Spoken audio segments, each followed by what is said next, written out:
was a mechanical loophole hiding inside 1960s muscle cars, and almost nobody talks about it today. A small, lightweight, 302 cubic inch V8 from Chevrolet could show up at the drag strip next to a massive 426 Hemi, a 454, or a 427 big block and beat it.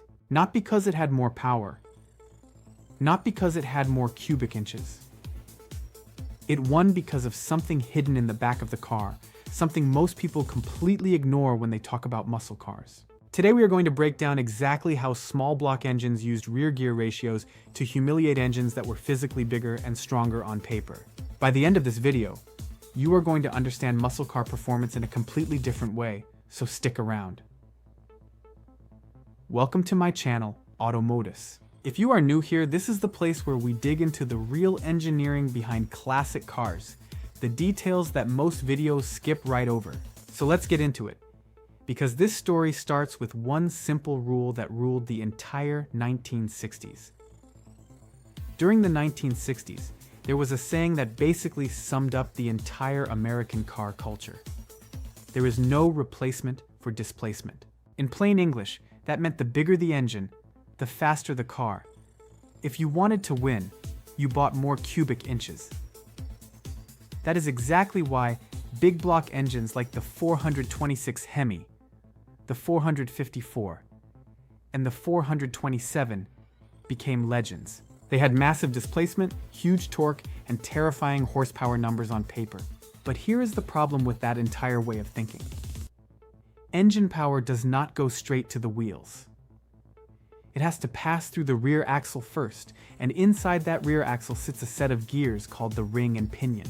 These gears take whatever power the engine is producing and multiply it before it ever reaches the tires. This is the part almost nobody outside of serious car people ever really understands. And it is exactly the part that lets small block engines pull off their biggest upsets. So, let me ask you something before we go further. Have you ever wondered why two cars with wildly different engine sizes could sometimes run almost identical quarter-mile times? This is exactly why. Let's talk about how these rear gears actually work. Think of the rear gear ratio as a multiplier switch hidden inside your car. A numerically higher gear ratio, something like 4.10 to 1, compared to a standard highway gear like 2.73 to 1, forces the engine to spin faster at any given road speed. That might sound like a small detail, but it changes everything about how a car performs off the line. Here is why this mattered so much for small block engines specifically. Small block V8s were built differently than big blocks. They were lighter, they had shorter strokes, and they were designed to rev extremely high before making their peak power.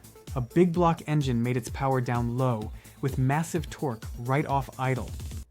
A small block engine needed to spin fast to unlock its real strength. This is where the gear ratio becomes the secret weapon. By installing an aggressive rear gear, engineers could keep a small block engine spinning right inside its peak horsepower zone from the very moment the car left the starting line. Instead of lugging along at low RPM like a big block, the small block was already screaming in its sweet spot, launching hard and building speed fast. The big block might have more raw torque, but if it was sitting behind a mild factory highway gear, it was never actually using its full potential on the strip. Does that change the way you think about horsepower numbers on a spec sheet? A lot of people assume bigger numbers always win. But as you are about to see, the right gear ratio could completely flip that assumption upside down. There were three specific rear gear ratios that became legendary during this era, and each one served a very different purpose. Let's go through them one at a time. The first one is 3.73 to 1, and this was known as the gateway gear. This was the standard entry-level performance ratio, and it is exactly what came in cars like the original 1967 Chevrolet Camaro Z28. The purpose of this gear was balance. It was aggressive enough to give a lighter, high-revving engine a real launch advantage off the line, but it was not so extreme that it made everyday highway driving miserable. If you wanted a car that still felt reasonable to drive to work, but had some real bite at a stoplight, 3.73 was the sweet spot. The second gear ratio is 4.10 to 1, and this is where things start to get serious.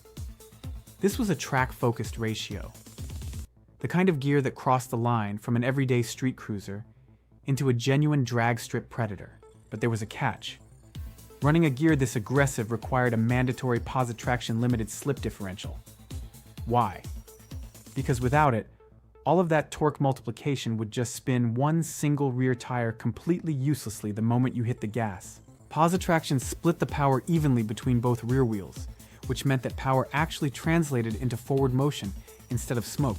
And when everything was set up correctly, a properly geared small block running that 4.10 rear end could run a quarter mile in around 12.73 seconds.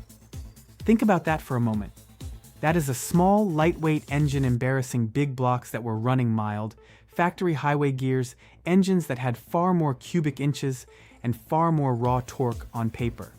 This is exactly the kind of upset that made small block V8s legendary among people who actually understood what was happening under the car. The third gear ratio is 4.56 to 1, and this one was the most extreme factory available option Chevrolet offered. This gear was not designed for comfort. It was not designed for the average driver. It was built specifically for racers who wanted to humiliate big blocks using pure mechanical advantage instead of relying on cubic inches. But there was a real sacrifice involved here. Highway driving with a 4.56 gear was rough. The engine would scream at extremely high RPM just to maintain a normal highway speed, which meant terrible fuel economy and a car that felt like it was constantly working overtime just cruising down the road. But on the strip, this gear kept a short-stroke, small-block motor fully optimized through all four gears, squeezing out every last bit of acceleration the engine had to give. So here's a question worth thinking about. Would you have been willing to sacrifice comfortable highway driving for that kind of raw drag strip advantage back in the 1960s? A lot of racers said yes without hesitation, and one specific car became the ultimate proof of just how well this strategy could work. The biggest beneficiary of this entire gearing strategy was the first-generation Camaro Z28, built between 1967 and 1969. This car is basically a masterclass in how clever engineering can beat raw displacement. Here is the story behind it. Chevrolet wanted to compete in the SCCA Trans Am Racing Series, but that series had a strict rule. Engines were limited to a maximum of 305 cubic inches. That immediately ruled out using a big block, and even most standard small blocks were too large. So Chevy engineers got creative. They took a 327 cubic inch engine block and combined it with a shorter crankshaft borrowed from the smaller 283 engine. The result was a brand new engine, a 302 cubic inch small block built specifically to slide in right under that 305 cubic inch racing limit. This engine had a 4-inch bore paired with an extremely short 3-inch stroke. That combination is exactly what allowed it to rev cleanly all the way up to 7,000 RPM, which was basically unheard of for engines in that era, especially compared to the big, heavy, torque-focused big block engines everyone else was building. On paper, this engine looked weak. It lacked serious low-end torque, and if you just looked at the spec sheet, you might assume it could never compete with a big block. But here is where the gearing strategy we just talked about came into play. When Chevrolet dropped a factory 4.10 or 4.56 rear gear into this car, they completely unlocked its true potential. The engine was already designed to live at high RPM, and now the gearing made sure it stayed exactly there from the moment the car launched. This complete package, the short-stroke high revving engine combined with the aggressive rear gearing, is what allowed driver Mark Donohue and team owner Roger Penske to dominate the Trans Am Racing Series, winning back-to-back championships in 1968 and 1969. Think about what that really means.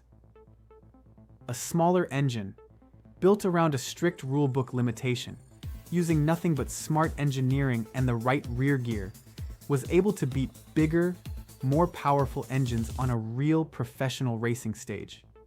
Not just in casual street racing stories. That is not luck. That is precision engineering. And it is exactly why the Camaro Z28 became one of the most respected muscle cars in American history. So why does any of this matter now, decades later? Because this story is proof that raw power on paper does not automatically win. Setup matters. Gearing matters. Understanding how power actually gets to the ground matters just as much as how much power an engine makes in the first place.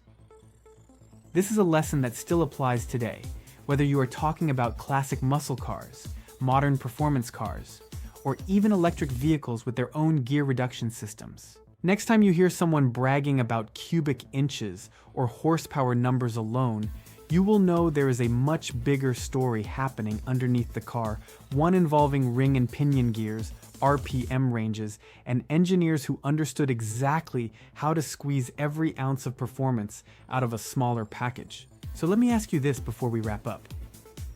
Did you already know about this small block gearing trick? Or is this something completely new to you? And which gear ratio do you think you would have chosen back in the 60s?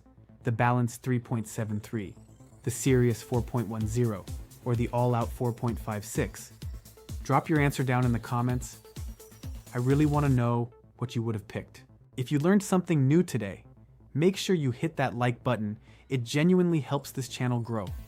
And if you have not subscribed yet, join the Modus community so you do not miss the next deep dive into the real engineering behind classic cars. Thanks for watching, and I will see you in the next one.